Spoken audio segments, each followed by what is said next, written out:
This is Copilots, the podcast where we watch not just the first episode of a show, but also the second. Some shows just don't have the best pilot episode, and giving it that second chance might just sway your mind. Here, we take that chance for you and let you know our opinions on if it deserves more than just one shot. I'm Justice. Alongside me is my co-pilot Josh. Now, let's get ready for takeoff. Your in-flight entertainment this week will be, as promised, Angel by Joss Whedon, premiering on October 5th, 1999.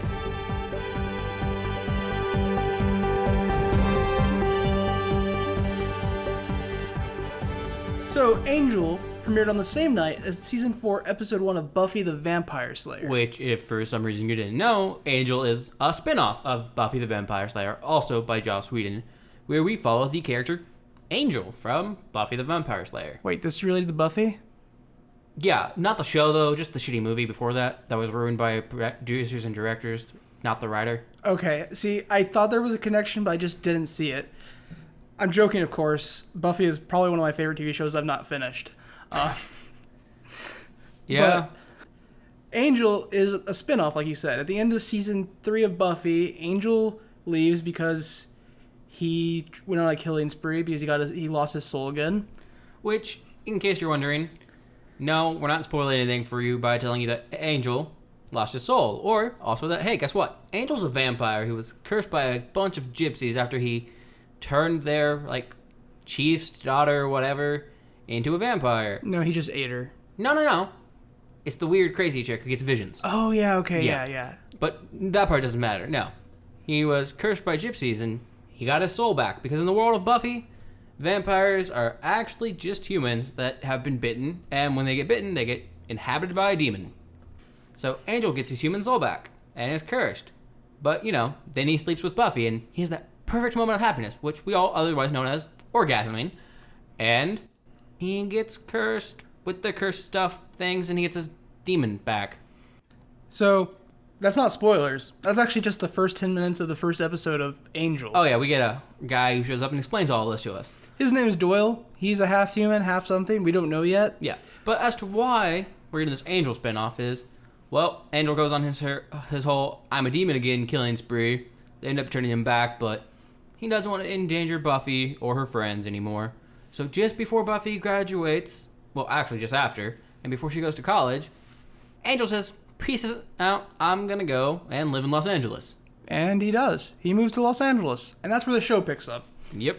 The show actually picks up with him kind of doing a little bit of expositing on himself and sitting in a bar pretending to be drunk. He's kind of narrating about Los Angeles and the people, and he's doing this all to this big, bald black guy next to him, and he's talking about Buffy, and he's like, you remind me of her, because you both have hair. But he was just pretending to be drunk. He is actually there spawning on a group of vampires who use this as their hunting ground. Yep, because, vampires can't get drunk in this world. Yeah. And so he follows them out of the bar when they leave with their next meal ticket, and we get a actually pretty decently choreographed fight scene. Which I expected. Buffy the Vampire Slayer has good fight scenes. The camera's a little messy most sometimes. Most of the time, yeah. It's not that the fight choreography is bad. Sometimes they got some messy angles on those cameras. But the fight scene's really cool, and we get to see this cool weapon Angel has, which are essentially assassin blades that are stakes. Yep. And so he stakes these other vampires, delivering some witty one-liner. I don't remember what it is. It wasn't actually that witty. Angel's entire personality in this series, in these first two episodes, can be summed up as witty one-liners and depressed. Yep. That's his character. Which is pretty true to Buffy, so... It's definitely why I've always been kind of hesitant on watching Angel, because as a main character, that's kind of boring. Yeah. So, he saves these girls after going a bit vampy, which in the world of Angel and Buffy, when a vampire goes all fangs on you, their face gets all weird and distorted, so... We call that vampire face in the business. We do, but these people may not be part of the business. They might not know that. So the girls that he saves are all like, thank you, and they gotta grab his shoulder, and he tells them to run away, because he's all vampire face. Yep. So then he stalks out of the alley with some nice surging horns behind him, and he's silhouetted against the lights in his long, dark, black trench coat. Yeah, he's that type of guy. It's an iconically 90s trench coat. All the big heroes were wearing them. The Crow, Neo, Blade, all the big heroes in the 90s were wearing trench coats. Sadly, yeah, that was a bad lifestyle choice. So, after he saves these girls, he goes back to his place, which is kind of like partially underground, partially not. Well, no, his domicile is a basement flat underneath a small office that appears to be attached to a library. It's not attached to the library. He goes to the library via the sewers later. Oh, yeah, he has sewer passages to libraries. Sorry, my fault. So, he wanders into his basement domicile, and we meet Doyle, who has to point out, hey, it's dark, it's secretive, there's weapons. It's kind of like the Batcave. That will not be the end of the Batman references. They are quite fraught throughout this. to be fair, though, Angel is Batman. He's dark, broody, says witty one-liners, disappears into the night. I got some more comparisons coming up later. Oh, there's quite a number. But yeah, he's just Batman. So Doyle goes on a lecture. Not a lecture, it's a story time. He exposits. He exposits everywhere. All that stuff we mentioned at the beginning, that's what Doyle does here. He summarizes the entirety of the first 3 seasons of Buffy for you, in case you've never seen those, as well as the flashback episodes from Buffy. They give us Angel's origins. He was a guy, a really mean bad guy, and then he attacked gypsies and got cursed and became a really kind of broody good guy. And that's the first 15-20 minutes of the show.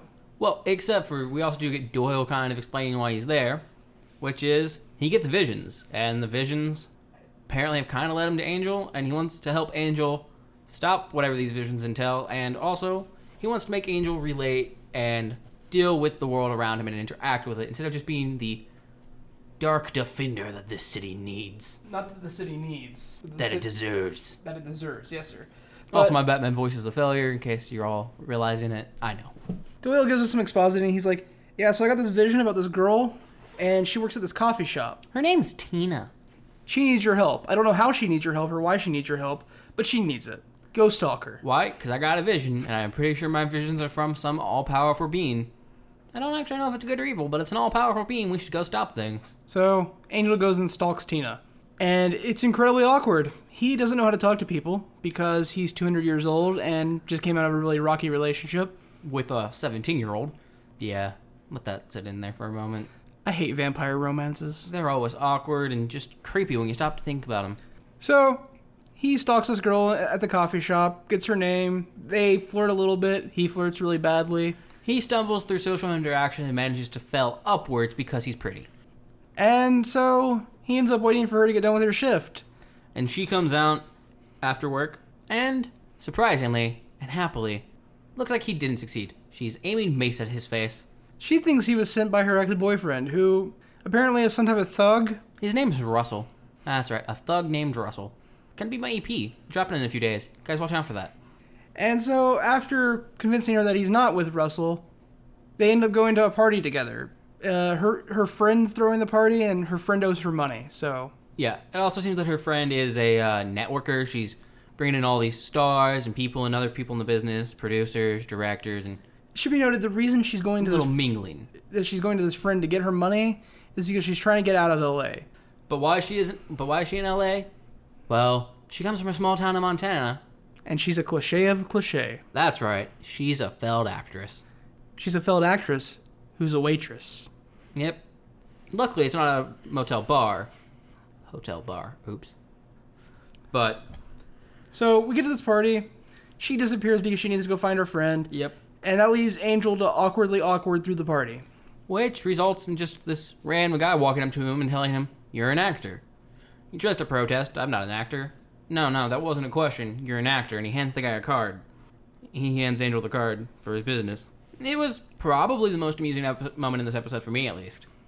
Yeah, and then, hey look, Cordelia's at the party too. She's in this series. Which Cordelia is a character back from Buffy the Vampire Slayer.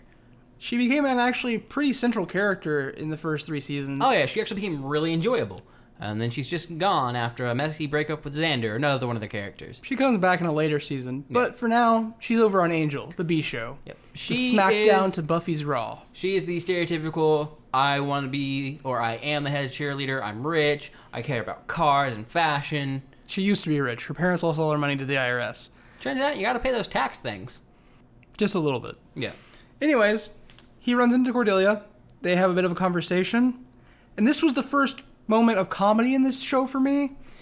when she walks off to leave, she says something like, "Sorry, but I gotta go talk to real people now." Yep. And then the next kind of funny line there is, Angel's just like, it's good to see she's grown up. Yeah. She's matured. Both of these were only funny in the sense that I kind of guaffed at them. Yeah, I didn't laugh. They're only even vaguely funny if you've watched Buffy the Vampire Slayer. Oh, yeah. If you haven't watched Buffy, this scene has nothing for you. Yeah, like... There's no plot development. The first 10, 15 minutes of the show, they really tried to be like, it's fine if you haven't watched Buffy. We'll explain all the important bits. They don't really explain anything about Cordelia. They kind of do when they catch up. But they don't explain her character or any actual growth that she had. So it's not that funny of a line without it. What we know about Cordelia via this show alone is that she knows Angel's a vampire. She knows Angel lost his soul because he boinked Buffy. And she knows that he got his soul back. That's pretty much what we know about Cordelia. Yeah, we don't even actually know if she knows that he broke up with Buffy. They don't mention it. She might just be trying to be nice and avoiding it, but that doesn't sound like a Cordelia thing if you've watched Buffy, so who knows? That's up in the air. So after Angel has this moment with Cordelia, by moment I mean a couple witty one-liners, which is Angel's character again, he runs back into Tina. He notices the guy she was talking to. The guy's name is Stacy. He was getting a bit physical with her when they were talking, like pulling on her shoulder, an elbow, trying to get her to leave. So, Angel's a bit worried. Turns out Stacy's a goon. He works for Russell. Yep. So, they're talking, and they basically just decide, it's time to go.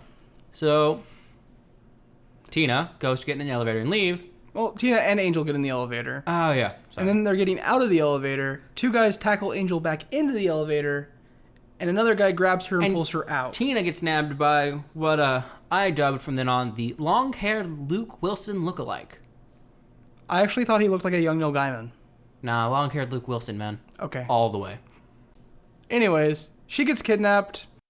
Angel beats up the dudes in the elevator and then runs after her. She gets pulled into a car, and they're driving out of the parking garage. And then there's this really weird gag where Angel jumps into a car that looks like his. It's a Corvette.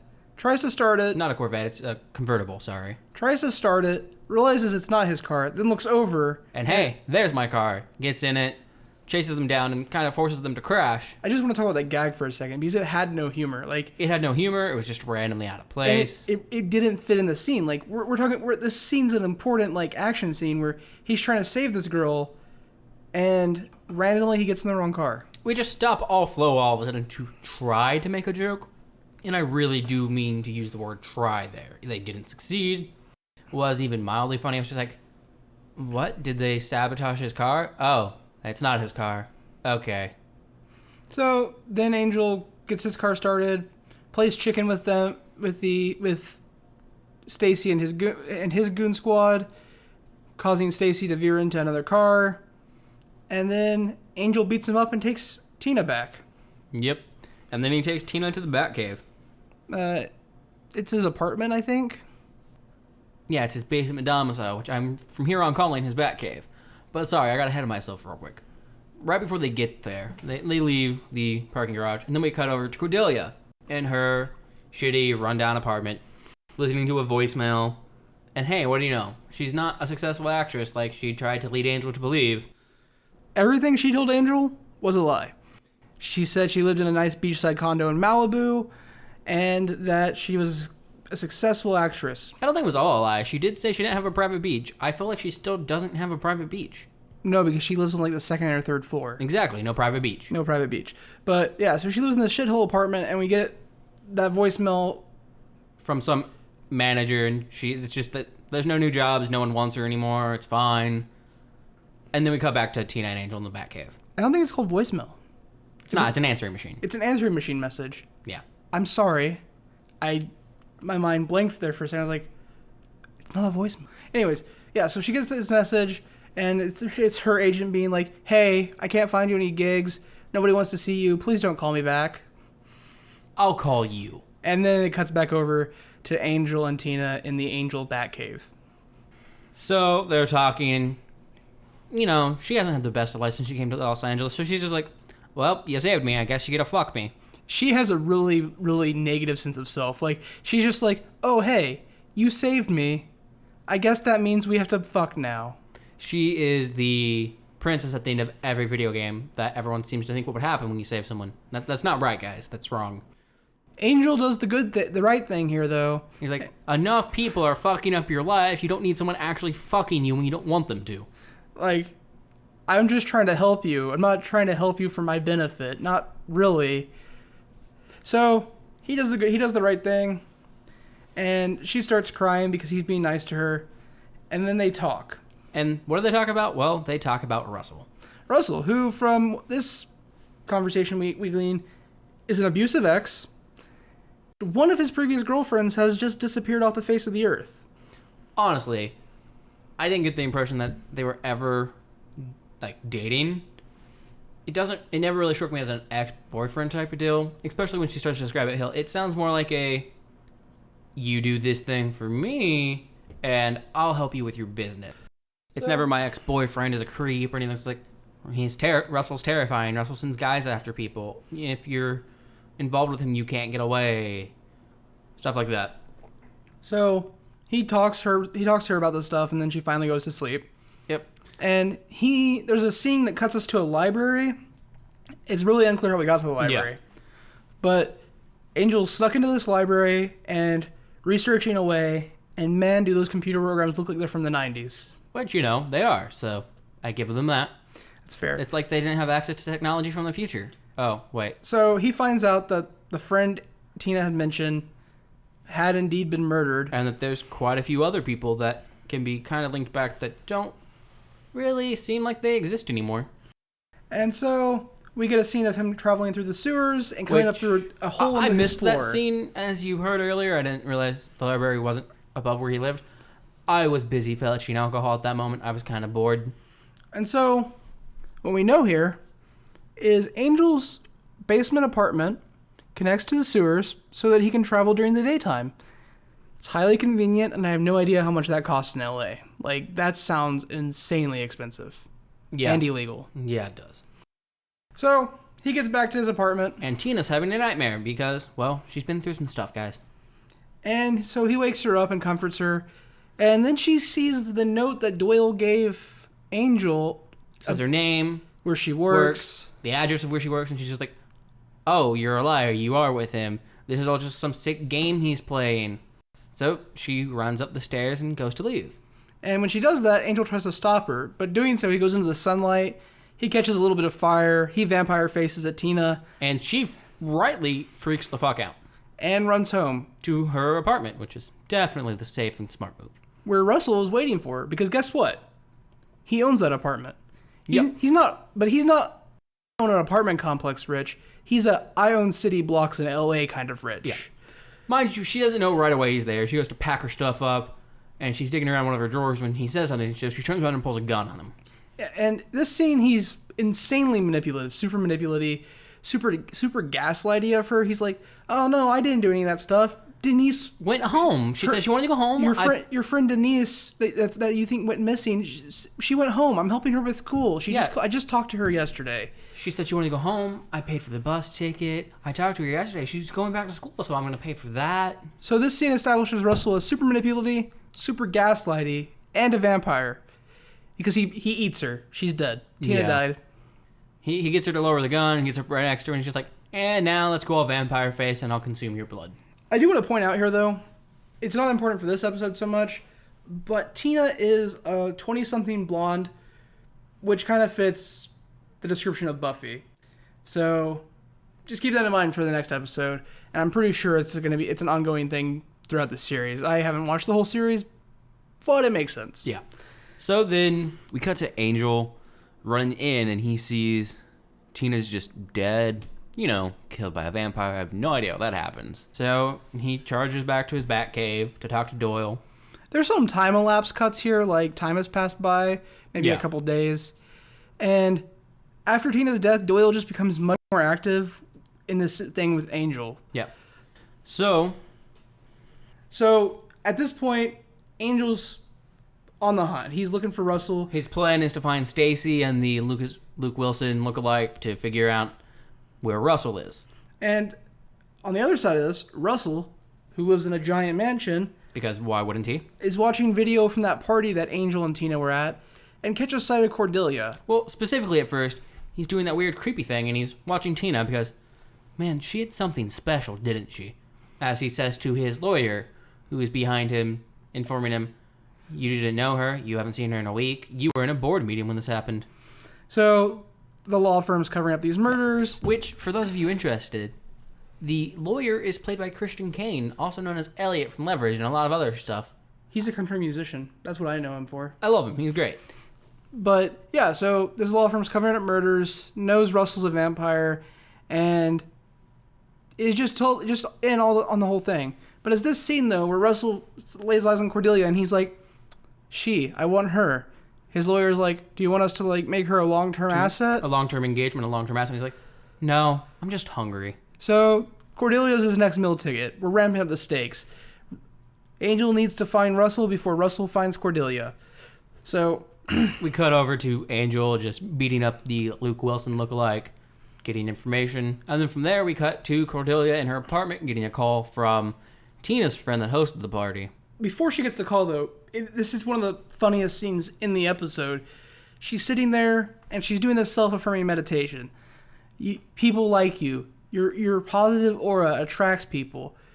You don't need food. You're not hungry. You're not starving because you're a failed actress. And then her phone rings. It's actually one of the best humor scenes in the episode. I guess. It wasn't for me, but I could understand the humor in it. So she gets that call from Tina's friend, and it's like, guess who wants to meet you? Russell Winters. And apparently, everyone's like, oh, that's super important. So a limo is planning to come get Cordelia later that night. And we kind of just follow that. She shows up at his manor. Well, at the same time that we were jumping over to the manor, Angel's stock is weaponing up. He's arming up. He's filling his bag. He's grabbing his weapons. And Doyle's like, would love to help you. I got a Vikings game on tonight. But, then of course Angel's like, what are you talking about? You're driving. And so Doyle gets pulled into this whole scenario as well. And then we cut back to Cordelia. This next part's a lot of cut back and forth between what Angel and Doyle are doing and what Cordelia is doing with Russell. So we get just Cordelia and Russell talking, and it's just a lot of small talk. Like Cordelia overshares, though. She's like, here's my life story and everything about me. Yeah, because she's so important. Because character growth from Buffy does not appear to have carried over to Angel. It's not character growth if it never happened. True. At this point, Angel arrives at the gate. We cut back to Angel and Doyle, yeah. And also, fun fact, Angel's the one driving, not Doyle. Angel's a liar. Yeah, but Doyle's the getaway driver. He's not driving us there. He's driving us away. Angel just didn't clarify that originally. I guess. Still a liar, kind of. Although, I do want to point out one, it's a tiny piece of Buffy the Vampire Slayer Angel trivia that is completely useless to the plot of the show, but I made note of it because it was actually kind of, interesting to me. Angel has personally been involved in 14 different wars and the Vietnam conflict, which was never a war because war wasn't declared. He does point that out. When Doyle's like, oh, you look like you know what you're doing. Because, well, Angel does. So, yeah, Angel, 14 wars. Dude's been around. Yeah, so Angel and Doyle pull up. Angel gets out to talk to the gate guard. He's like, I think we're lost. And he's walking up closer, and then he just knocks the gate guard out. He does what he does to everybody. One punch, right in the face. And then he begins his infiltration by climbing over the wall and going to try to sneak into the manor. And ninja running along the wall. He doesn't do that. I mean, he runs along the wall. He doesn't ninja run. Okay, that was a lie, but he does run along the wall. Yes. Okay. So then we cut back to Cordelia and Russell talking. And Cordelia figures it out. Well, yeah, she figures it out. It, in this circumstance, at first being, acting's hard. Harder than she thought, and she's not great at it. And then she figures it out. She's looking around, and she's like, oh, there's no mirrors, and those are a lot of curtains and heavy curtains. You're a vampire. Which, if this is her, way to diagnose if somebody's a vampire or not, obviously, I'm a vampire. Agreed. Do you see mirrors? There's one in the bathroom. But they're in a study. Why do you have mirrors? Why would you have mirrors in your study? And every window we have is covered because Sunlight's evil, guys. Sunlight is evil. It gives cancer. We're vampires. I'm sorry to tell you. You'll never see us at a convention. You'll never see us live because that requires going out in sunlight. It does. It really does. So then they have this back and forth. No, I'm not. Yes, you are. No, I'm not. Yes, you are. It's not super drag out, but it's there. And then she closes the argument with, I know you are. I grew up in Sunnydale. We had a hellmouth of our very own, which... And then he's like, oh, well, that's good. Now I don't have to pretend. I'm just going to eat you. Which, though, that part does bother me. She just brings up she brings up a hellmouth with no explanation of what that is. So if you're just watching Angels, what is a hellmouth? That's fair, but I mean, I like how suddenly like he went from, oh, you're just being outrageous to, oh, you know what a hellmouth is. Guess I gotta kill you. It's fine. I was gonna do that anyways. Now I don't have to play with my food. But according to the descriptions from before and the way he was acting, he should probably be upset. He likes to play with his food. He's definitely upset, but he's just he's more hungry than upset right now. Yeah. So Cordelia runs out of the room, and he's just about to bite her in the neck when the power goes out. The power goes out, and he's like, what? And Batman shows up. Yeah. By Batman, at this point, we mean Angel. Fun fact from now on, we're replacing Angel's name with Batman and Angel's apartment with Batcave, and we're also going to stop referring to him and Doyle, and soon to be Cordelia, as the Bat Crew. Because it makes my life easier. So, Batman shows up. Cordelia gets a witty one-liner herself here, where she's like, oh, you don't know who he is, do you? You're about to get your ass kicked. And fun fact, Russell does not get his ass kicked. He gets punched like once, and then Angel gets shot.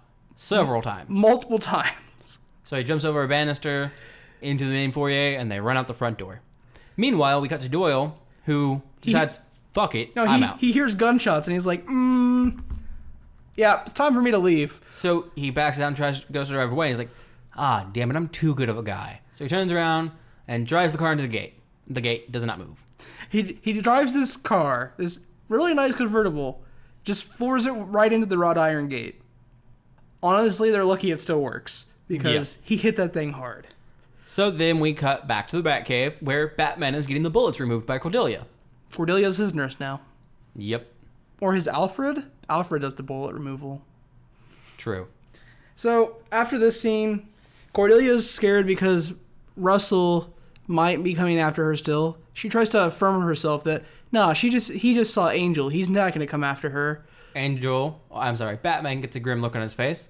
And then we cut to the next scene, which is Russell sitting in a boardroom with his lawyer talking, and his lawyer's like, no one's seen him, no one knows who he is, we're looking for him. And then Batman walks into the room. Yep, just walk right into the room. So Russell's lawyer walks in and is like, you're not going to do anything about this. He has not been linked to, has never been proven of, or convicted of a crime. There's nothing you can do about it. And if you try to do something, we'll drag you out into the light, which I hear is very bad for your complexion. So he hands him a card. Batman just looks at him and walks around him up to Russell. They have a brief talk. Russell's like, I can do anything I want. I pay my taxes. I make money. Nobody cares here what I do. I can do anything. So Batman, with his witty one-liners, goes, can you fly? And then kicks Russell and his chair out of the window. Through that nice plate glass window. And it's also daylight out, so I got a question. How did Batman show up? Sewers. Oh, so is this just the Los Angeles from Vampire the Masquerade Bloodlines, the video game where everything is connected by sewers? Yeah, it's like the sewer system in New York in Ninja Turtles. Everything is connected to the sewers. You can get anywhere you want via the sewers. So if you can't get to the main floor of a building, you can definitely enter its basement still? Yeah. Okay, I guess that works. And it's kind of like Santa Claus in that regard. Even if it doesn't have a basement, it does when you try to exit it. I'll roll with it. It works. Yep. So Batman kicks him out the window. And then leaves. He doesn't leave yet. He has that witty one-liner, can you fly? And then as he leaves, he goes, I guess not. Yeah, sorry. And then before we cut away from the meeting room, we see his lawyer calling just someone, we don't know who, and he calls for an inter-office meeting. And he tells whoever else is on the line that, no, there's no need to bother the senior officers yet. Which seems to me to imply that this entire company is just filled with vampires or demons or whatever. It's a group of evil.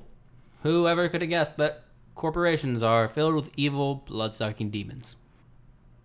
That's a fair description. So, after that, Angel returns to the Batcave, and we find out Cordelia has hired herself to work at Angel's, which is now some type of PI agency or something. Why is it a PI agency? Did Angel make this decision? Did Doyle talk about it? No. Cordelia just didn't have a job, so she took she had her own motivation. She took charge and she made herself a job. And she made sure she was getting paid for it. Yep. So now that Angel is running a private investigator agency, I guess that makes him a dick? Yeah. Okay. So we end this episode with Angel standing on the top of a very tall building, looking out on it. And you know what? He's game. He's game to help this city. Because more Batman. Because he's Batman. He really is. And so then the music scrolls, and I did have a note here. The opening and closing music are both very derivative of Buffy, which makes sense, right? Like, it is a spin-off of Buffy. But it's just like it has more guitar. Yeah, it really does more guitar. It also has some more strings at the beginning of both compositions. It has some strings and then goes into a guitar bit. And it's a bit longer. The opening is actually so much longer than Buffy's opening that it almost felt awkward. Like, Buffy's like 30 seconds of opening and then you're in the show. And Angel's was like 45 seconds to a minute at least. It just felt like it dragged for an opening. For a live action show opening. Actually, Buffy's is about the same length. I think you're just reading all of Buffy's interstitial cuts that they do in their opening are action-y. A lot of Angel's are, here's this person's face. Here's this other person's face. I guess that's fair. Let's overlay Angel's face on Angel's face on Angel's face a few times. I guess that's fair. It just felt like it dragged more, which is weird to say of an opening. We also didn't get the opening of once in every generation, there is a girl. The Slayer dialogue opening is so iconic. It makes me happy every time I hear it. So my final thoughts after this first episode is, it's not bad. It's not good. I actually liked it. I thought... I was a little confused because I've always heard how bad Angel is. And while this isn't as good as Buffy, the episode rolls at a pretty decent pace. And after we get past that opening exposition, it snowballs pretty hard. It picks up a lot of steam. Although, I don't know if that's because we're living in a post-commercial world where we get to watch the 45-minute episode continuously. Because I think a lot of that pacing would have been cut by commercials. For me, it's just, in Buffy, there were several Angel-centric episodes, and they were never my favorite. They were never ever close. I don't think Angel makes a good protagonist. So at least he has Doyle and Cordelia, who, by the time she left Buffy, I liked Cordelia. She was a pretty good character. She looks like she got a bit of a reset in this. Not all the way, but a bit. Maybe she'll get better as it continues, and she'll be back to being in a spot where I like her. And Doyle, well, Doyle's alright. He's charming. He's got an Irish accent. It happens. Angel as a character isn't strong enough to lead a show. Even when they did his flashback episodes and his origin episodes, they really had to lean heavily on another character, namely Spike or Drusilla. But if we have Doyle and Cordelia to lean on, this show could be good, could be worth watching. And honestly, right now, after episode 1, I'm down to watch Angel. Oh yeah, I'll watch more. It's just not going to be something I'm going to be excited for when there's a new episode. I'm going to be like, oh, hey, I don't have another episode of something on. I'll watch more Angel. Or, because there's not new episodes, I'll just be like, I feel like binging something. Or like, oh, look, Angel's on my recently watched because I just watched it. I'll let it continue. Not do much else. Might play a game on my phone while I'm doing it. But it's there. Or like when I finally finished Buffy, whenever that is, and I'm sitting there and I'm like, man, I really want to watch some more Buffy. But I've seen it all. Now I guess not now, the show's been around for 20 years now. There's a Buffy derivative that isn't bad. Like I said, I've always heard that the show is bad, but it didn't feel that bad. It's just alright. And so that's our take on episode 1, City of Angels. The first episode of the Angel TV show. It's watchable.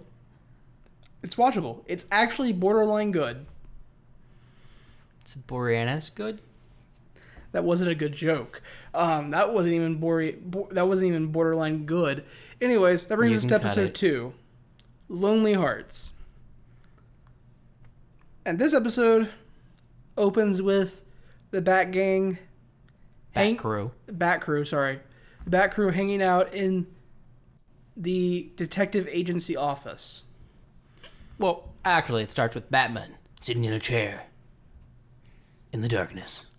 And Doyle's there. Doyle comes in and he's insisting that he and Batman should be out because it's Friday and Batman needs to interact. Plus, Doyle kind of wants to hook up with Cordelia and he really needs Batman to be his wingman. Honestly, though, Angel's a little bit more honest about who he is than Batman is. Batman tries to put on this front about who he actually is, but Angel's like, no, I'm a depressed vampire and I want to stay in my dark place. Leave me alone. Okay, fine. I'm making corrections to this now, people. He's not Batman, he's Nightwing. Let's continue. And so, Angel is like, I really don't want to go out. I like the dark. I'm a vampire. We can hang out here. And then Cordelia comes in, because she wasn't here yet. She arrives. And she's got business cards that she calls calling cards, because I guess that works. And here, the writers try to subvert the comparison to Batman we've been making for the last episode by making a joke about how they don't have a bat signal, so they need something to let people know who they are. They don't say bat signal. They just say, it's not like you have a signal they can shine in the sky when they need you. That's fair. They don't specifically say bat signal. Although, for me at least, this only strengthens my ongoing comparisons to Batman because they brought it to the forefront of my mind now. Yep, and this episode's filled with more of them. So, they get the business cards from Cordelia. And they're trying to figure out what this tiny little picture of it is. And it's obviously an angel. And I don't know why it's an ongoing joke at the beginning of this episode. And at the end, at the end of this episode, why people can't see what it is. It's obviously an angel. His name is Angel. He's the lead investigator, I guess. There was air quotes there because... So they guess stuff like owl, bird, other things. It's an angel, though. So Cordelia ends up, kind of elbowing Doyle, and he doubles over in pain. And then falls down and has a seizure. No, it is not. He has a vision. Oh, that's what that was. Yeah, that was a vision. Okay. So what was this vision? Oh, the vision was of a really shitty bar that appears to be stuck in the 80s.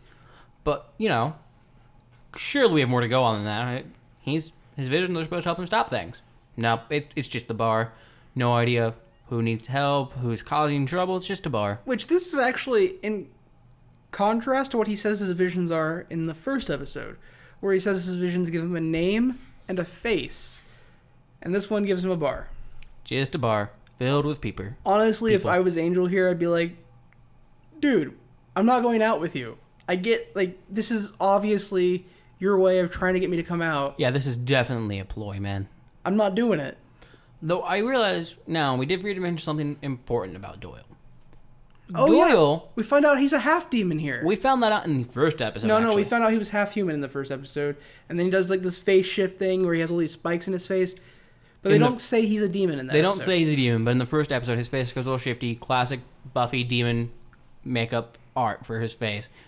Well, he could have been when Angel asks, "You're not a vampire. What are you?" He's like, "You're not." And he says, "You're not human." He's like, "Well, I'm half human. I'm human on my mother's side." I'm sorry, my Irish is terrible. Jesus. Please don't do that. I'm human on my mother's side. But I just want to point out here, he could have been something new. We don't know. We got this spiky face thing that they showed, but it was a brief glimpse, and it could have been a new type of monster that's not a demon. It's a demon, though. He's half demon. Yeah. So they end up going to the bar, not surprisingly. And we get a cut to the bar, and just a bit before they get there, because we have to establish the bar as a scene where bad, shady things are going on. And our cut focuses on this blonde 20-something who is probably supposed to be a Buffy stand-in. Talking to this guy who looks a bit older than her. And a bit suspicious. Oh, yeah, he just walks up to her, asks to sit when there's, several other open seats in the bar. But, that's classic pickup artist techniques at a bar. Gotta flirt somehow. Yep. And he introduces himself as Kevin. She lets him sit, and they're both just talking about how it's so hard to meet people. It's really hard to meet that special person. Barbie and Ken didn't have it nearly this hard because they like to make that joke. And so while they're talking, we get the Bat crew. It pans up and we see the Bat crew coming. And we kind of lose focus on these two for a while, and the Bat crew decides to do that thing that you should always do and split the party. I mean, in this case, what's the worst? Oh, yeah, what's the worst that happens? It's not like this bar might be potentially filled with a monster or a demon, or, we got a large view of lots of people. I would immediately see my vision was about all of them. They're all either in danger, so it's a big, massive problem, or they are all the danger. I mean, to be fair, though, the worst that happens is a bar fight, but we'll get to that. Yeah. So Angel splits off, and he walks up to the bar, and, we don't get much here except for him asking if the bartender's seen anything weird or unusual or troublesome. And, we get that classic, I feel the need to define what trouble is to you so you can clarify if you have heard of what trouble is or have seen it. And the bartender still misinterprets it. He's like, nah, dude, don't worry. The hotties don't get here till 11. Yeah. So then we cut over to Cordelia, who's just wandering around. How did the bartender misinterpret that? That was the most weird interpretation I've ever heard of, that sentence. So He's like, it's going to be a thing in this episode, and I assume in the rest of the series. People just don't seem to understand Angel, but not really because he's out of touch with things. It's because he's too pretty. I'm not joking. So we cut away from Angel here in a moment, but when we do end up cutting back to him, it's to see a guy walking away, and Angel's line is just, I'm not hitting on you. Angel's just so plagued by being supernaturally pretty. I don't think David Boreanaz is that pretty. I agree. He's an attractive man. I don't think he's that pretty. So, like I was saying, though, we cut over to Cordelia, and she's just handing out these Angel investigations cards in a really over-the-top manner. Like, do you need help? Are you in need of rescuing? Do you have trouble? Can we help you? Give us a call. You look like you need help. That might just be your lazy eye. Honestly, this whole scene is vaguely upsetting because Angel's character is getting assassinated because he's not acting like Angel acts. And then Cordelia, who is the popular girl, who is also shown in Buffy to be a really good student of humanities. Like, she knows psychology, and she understands people. It's what makes her good at social networking and being the queen bee of Sunnydale. And she's just, incredibly awkward in this scene. And entirely atrocious at social interaction.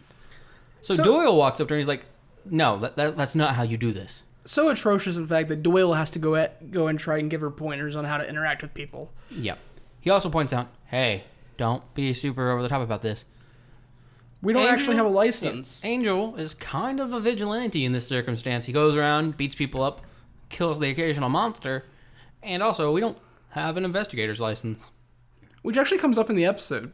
It does, surprisingly. So, when Doyle's trying to explain this to Cordelia, a couple guys that got her business card earlier come up and proceed to be... Well, no, before that, we decided to point out the fact that, it feels like when we were writing the first part of this episode, we forgot Cordelia is good at reading people. So she displays that skill quite well. And we don't look at that for the rest of the episode. It's just, that guy's this thing, this, she points out all these things about these people, which they go through and prove true with the people's actions. And so while they're having this conversation, some guys come up. And the guys proceed to be complete douchebags. But we'll get into that in a moment because we need to cut back over to see what Angel's doing. And he's failing at social interaction because, like I said, he's too pretty. But this time he's failing at social interaction, but he's failing upwards. He trades names with this girl. They have a drink together. Her name's Katie. I'm actually wrong. It's Kate. It's Kate. Could have sworn it was Katie. And they actually have a bit of chemistry going on here. They talk about meeting someone. It's important to point out here, she is also a blonde 20-something Buffy the Vampire Slayer insert. Yeah, she appears to be in her young 20s, which is quite admirable when we find out what her career is later. Doesn't she say what her career is here? No, she does not. She dodges the question, that's right. Angel claims to be a veterinarian. Which is the weirdest thing he could have said, I assume he's had, some professional thing here. He could even just say, I'm ex-military. It's entirely true. We know he fought in 14 wars in one conflict. He's also really good at hand-to-hand combat. Yeah, that would have been the best answer. Or even a historian. He's usually at cover before in Buffy. And really, so many vampires and ancient beings and things should use that cover more. So, Because it works really well when you've actually lived through things. Yeah, they have this chemistry going on, and she eventually asks him if he wants to get out of there, go someplace quiet. And he says, "No, I have to stay. I have to stay."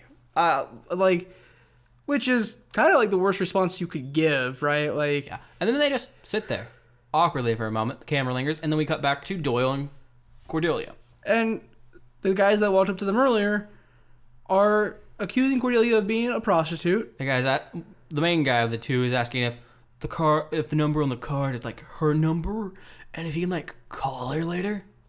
He doesn't talk like that, but that's what all two bros sound like in my head. And she points out it's a business number, and he continues to press. Doyle he calls Doyle her pimp. Doyle intervenes, so Doyle must be her pimp. Yep. And Doyle's trying to de-escalate everything, trying to calm Cordelia and these guys down. He says, violence isn't the answer. And then he headbutts the guy. But sometimes it's just so festive. I like Doyle. Doyle's a good character. So they end up brawling for a bit, and Angel comes flying in to help Doyle. And in another scene of Angel being otherworldly attractive, after the fight ends... Angel, who has not been hit once, and only showed up the very tail end of the fight. And Doyle, who is holding his eye because he just got bashed in the face... Angel was approached by another girl at the bar, asking if he's okay. Of course, though, Doyle responds first, "Yeah, I'm fine," but, he just gets snubbed. She walks right past him. Doesn't even look at him. I don't think she saw him. She was too attracted to Boreanaz. He just radiates attractiveness, apparently. And they find nothing here. Yeah, Angel talks to this girl for a bit, and he keeps looking at Kate in the background, and then Kate just bells because here's this guy she thought she had a connection with, and he's off talking to this other girl, laughing and having fun. She's like, fuck it, I'm out. So then we cut to Kevin, that guy talking to that girl at the beginning of the scene here, and her. It's post-coitus, they're laying there. And at this point, still pretty sure Kevin's the bad guy. Yeah, so the girl's just like, I need to go. And Kevin's like, well, can I just hold you for a moment? And so he holds her, and then we cut to the morning. Well, no, we don't cut to the morning right away. My bad. We cut to the back crew, talking about why they went to the bar, and how they really failed at finding anything, and also, man, Los Angeles sucks. Yeah, they just try to reaffirm that multiple times in this episode. Los Angeles is bad, and they tried to reaffirm it in the last episode. I feel like the writers here have something against the city. I don't want to be rude to any listeners we may eventually have from LA, but are they wrong? Everything I've ever heard paints LA as a pretty awful place. The same thing goes for New York every time I hear it, man. Yeah. So, LA is an awful place. And then we cut back to Kevin and the girl. And we pan in from their window, and we see messed up bed. We see the girl starting to get ready. She's wearing a very different outfit from before. Before, she was just kind of like a bookish, stereotypical nerd type. Now she's dressed up and... like a pink tube top, short shorts, some strappy high heels. And Kevin's dead. Kevin's just laying there. Kevin's dead. There's blood all over the bed, and... his face looks kind of molted, like he's been sitting there for a while, which we know it hasn't been like over 8 hours at most. And so, I was wrong. She's not a Buffy insert. She's the monster. Blonde girl's a monster. Can be both. I mean, Angel's a vampire. Buffy's a vampire slayer. The Slayer is kind of like the monster for monsters. That's fair. Maybe she's more of a Buffy insert now. Exactly. Good argument.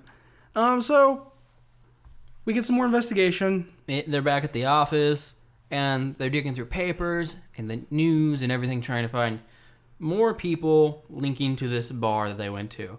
So they find a missing girl flyer and a file about a dead guy who's been eviscerated. And they both link back to the bar called The Oblique. Which is the bar they were at the previous night.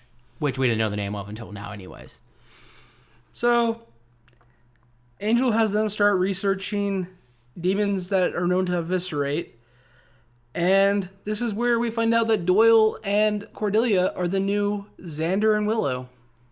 I mean, I feel like Cordelia is just the old Cordelia because she got relegated to that job last time too. That's fair.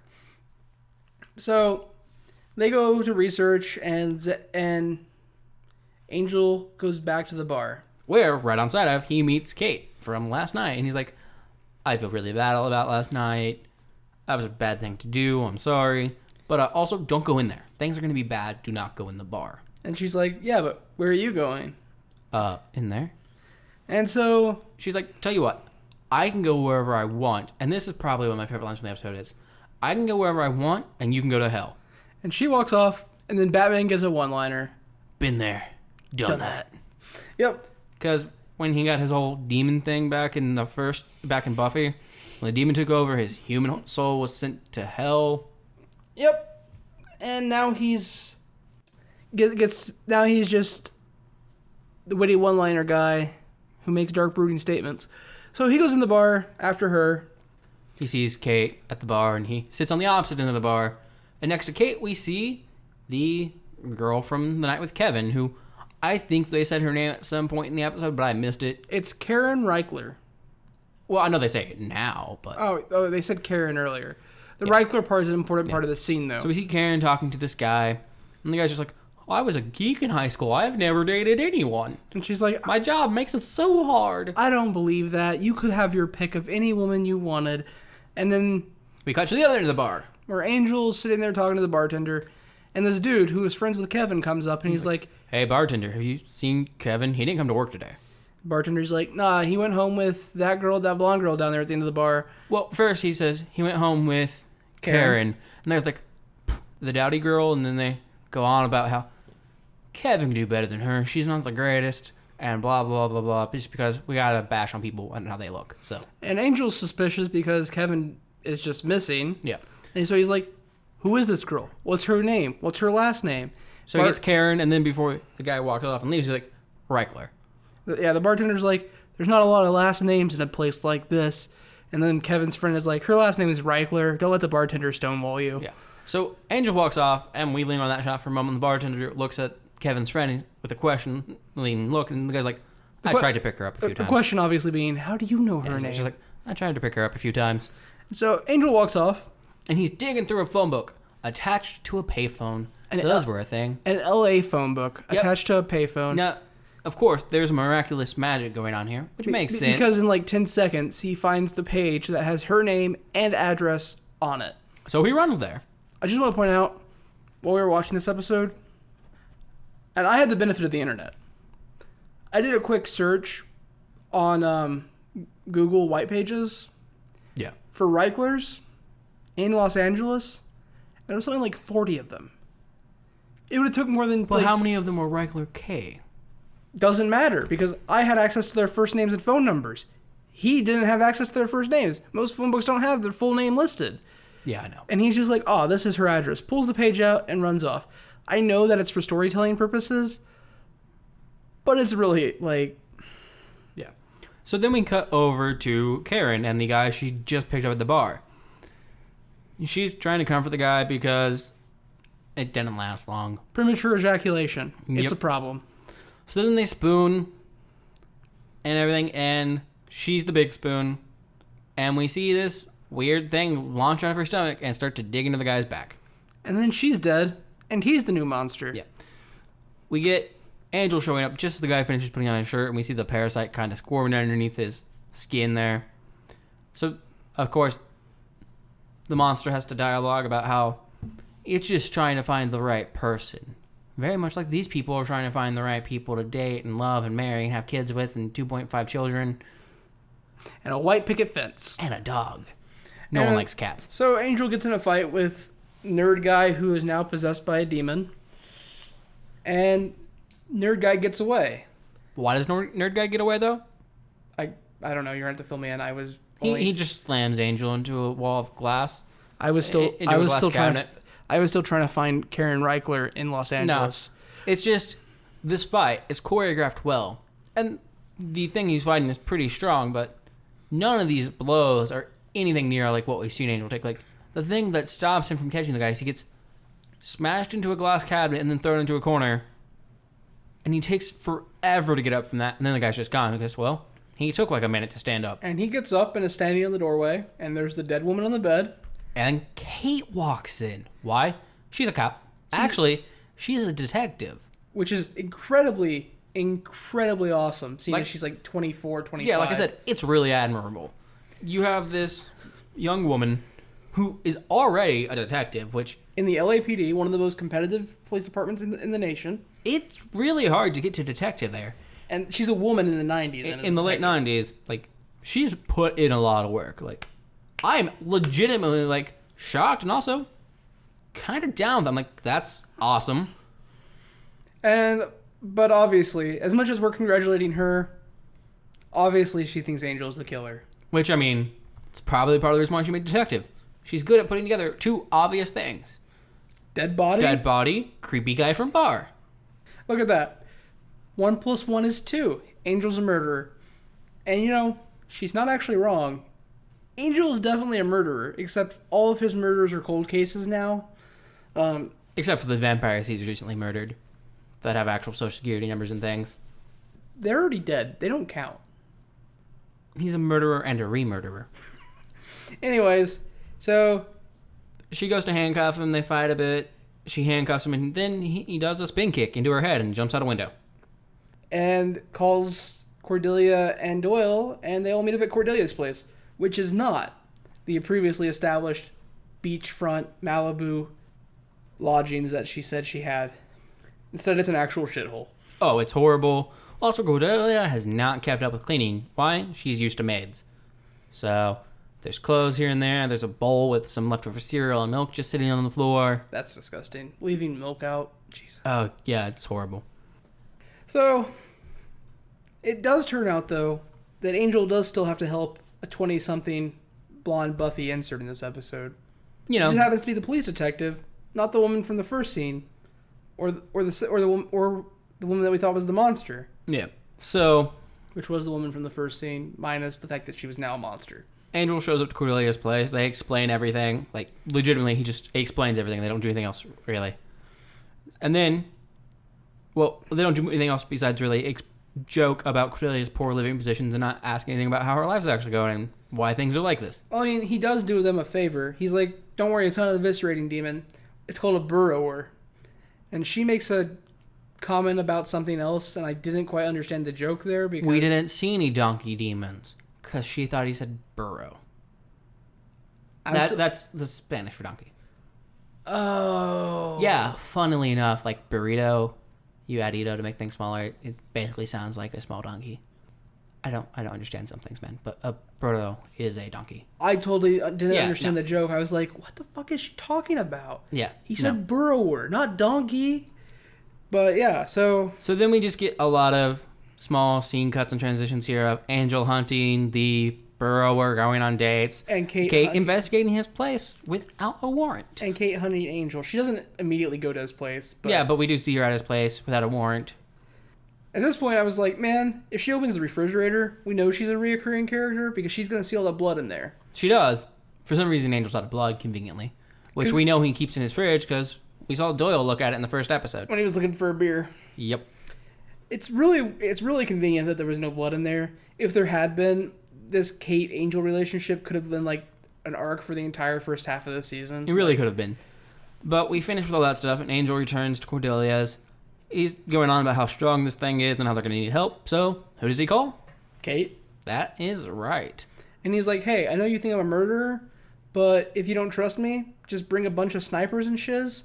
Meet me at the bar that we met at 7 o'clock. And if you don't trust me, bring guns and snipers and whatnot. Yeah. So we cut to the bar, and there she is, sitting at a table, waiting for him to show up. The bartender walks up, and he's like, you want your usual? And she flashes a badge, and he's like, oh, that's not your usual. And so she's like, that dude that I was talking to the other night, you see him come in, let me know. So she's there, and then we get a kind of creepy guy walking up. It's a bait and switch. It is a bait and switch. The dude walks up. We don't know who the burrower is right now. So this guy walks up, and he's hitting on her, and he's like, don't you hate places like this? Which is an exact line the burrower used earlier. Yeah. And so we're supposed to believe that this guy's the burrower, but Then the bartender comes back, and he's like, hey, that guy you were talking about was in the alley looking kind of flighty. And she's like, sorry, I gotta go, brah. Keep trolling elsewhere. And heads to go find David. Angel. None of that dialogue Batman. is the correct way. Nightwing. But yeah. So she's walking in the back room, and she goes to hand the bartender a card and tells him to call the lieutenant. So he takes it and then picks up a bottle of wine and just smacks her in the back of the head with it. Was it a bottle of wine? I think it was a bottle of wine. It looked like it. Okay. So he smacks her in the back of the head, and then Angel is there and gets in a fight with the bartender. No. No? No, not at first. At first, because we know this thing transfers by jumping into other people's body post-coitus or actually post-exchange of fluids. I want to clarify real fast. At this point in the episode, I was kind of bored. No, we get this very not good moment here because, well, we've been told about how this thing moves from body to body as it's post-coital because it needs an exchange of bodily fluids. So the bartender rips open the Detective Kate's shirt and is kind of leaning dangerously close over her body with his whole body when Angel shows up. Yeah, so it comes across as really rapey, but then from later scenes, it doesn't seem like it needs like actual sex, just like some exchange of fluids. Well, it's also really desperate right now because its flesh is literally rotting. Well, it's not right now. It is when Angel pulls it off. It's got the skin flab. So, like he said, he wasn't paying attention. So, just before Angel comes in, it goes to launch its weird, normal parasitic form into Kate. Angel comes in and knocks it off and stops. So it retreats back into its abdomen. And it's whenever it splits that it starts to decompose the corpse it's in already. Okay, and I was watching for this scene because it split open the bartender's chest to jump into Kate, and then Angel interrupts and it jumps back into the bartender's chest, and the chest just seals up perfectly. No cuts, no line. Yeah, it seals back up. Some pretty high level magics there. It's like it's a demon, man. It has magics. That's fair. Then bartender and Angel get in a fight. They're fighting it up, duking it out. Good choreography overall. Buffy and the show have both had good choreography, like every time I've watched it. But we know from the previous exchange, the Burrower is much stronger than Angel and manages to throw both Angel and Kate into the cellar where they store their alcohol. Yeah. And then locks the door. Yep. So they're looking for a way to get out. Angel tries to knock down the door a bit. I don't think he's trying all the way. He could knock it out with super strength, but there's a random human in there with him. I mean, that doesn't matter in a moment because, well, it doesn't. But while they're doing this, the bartender's going around. He's got blood on his chest from where his chest popped open. Yep, and he's just desperately hitting on things. And he's got the skin flab hanging on his head. Yeah, he's kind of pushed back like you would push back your hair.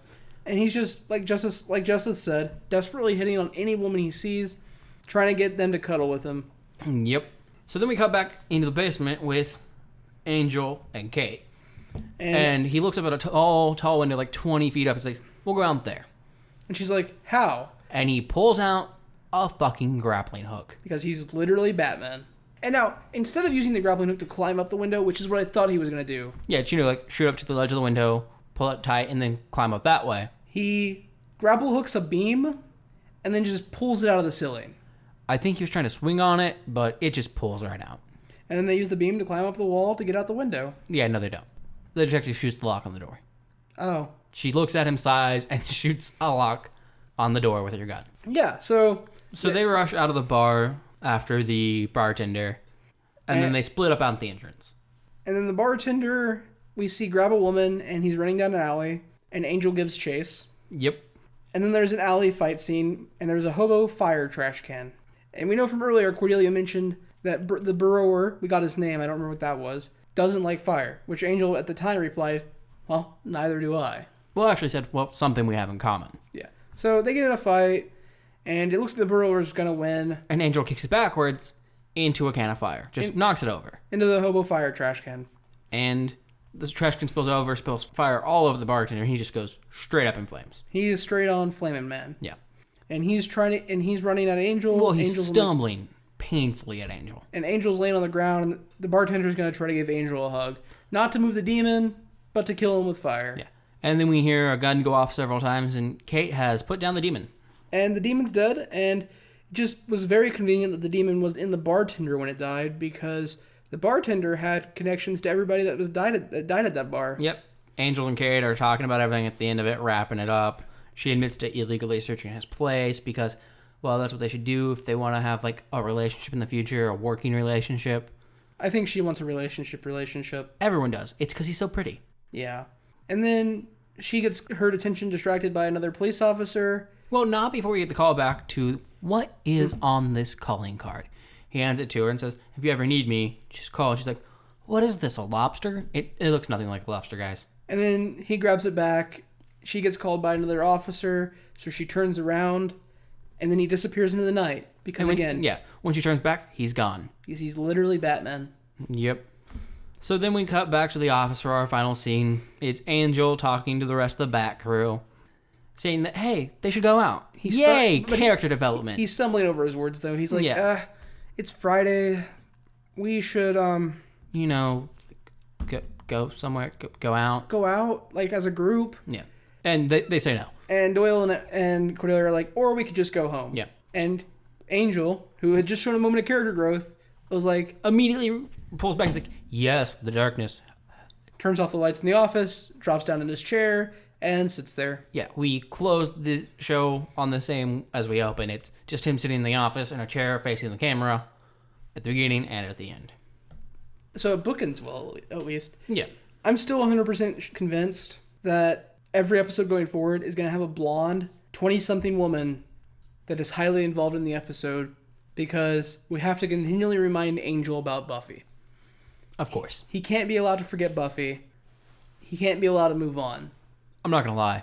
I was actually really disappointed at a point in the show because when he said he was going to call for help, I was like, is he going to call, like, Giles? Oh, dude, if Giles to get more help? If Giles had made a guest appearance in episode 2 of Angel, this show would have done so much better in ratings. For those unaware, Giles is another main character from Buffy the Vampires. He's so good. I love him so much. His job in that show is basically just to know everything humanly possible about the paranatural. So I was really hoping for a Giles, at least, like, phone conversation. But my final thoughts on this show is, it's pretty good. It's not nearly as good as Buffy, but it's still pretty good. But my main thought here at the end of this episode is, man, if DC had just gotten their stuff together quite a bit sooner, David Boreanaz would have made a great Batman and a pretty good Bruce Wayne. Yeah, he would have. That's actually a very fair point. For me, though, I like Angel. It's not bad. I've been led to believe via everybody I've talked to who's been a fan of Buffy, my friend that introduced me to Buffy, and a bunch of other people led me to believe that Angel was not good. At least these first 2 episodes, I liked it. So, in conclusion for this episode, we've got one that's good and we've got one you can watch it. I will finish it at some point after I finish Buffy. I've been watching Buffy for 5-6 years now, so it might be a little bit, but... He's decided to take the time to basically buy all of it instead of watching it on streaming services. I really like the bonus features, okay? Oh, don't get me wrong. Joss Whedon is a great director and writer, and I love his bonus features. Yeah, so, Angel. It's watchable. It's good. Yep. So, this has been Copilots. Thank you for flying with us. And next time, well, you'll find out when you listen to it. We're not going to tell you. We only told you about Angel because we wanted to make sure you knew that we weren't an anime podcast. Which we're not. Surprise. I mean, unless Angel's an anime. No, it's not. Oh. Angel's not an anime, and we're not an anime podcast. And if you want to reach out to us, you can reach us at copilotsreview@gmail.com. Again, that's copilotsreview@gmail.com. There's a convenient little button on the Copilots site. Yep, and you can also reach us at copilotsreview on Twitter. That you can. Or, like Justice was saying, that website, copilotsreview.simplecast.com. Which it has these 2 little convenient buttons up top, one for email and one for Twitter. And again, that's copilotsreview.simplecast.com. In addition to that, coming soon, at the request of you, a Discord community. So keep an eye on our Twitter for that announcement. This has been Copilots. Thank you for flying with us, and please fly again.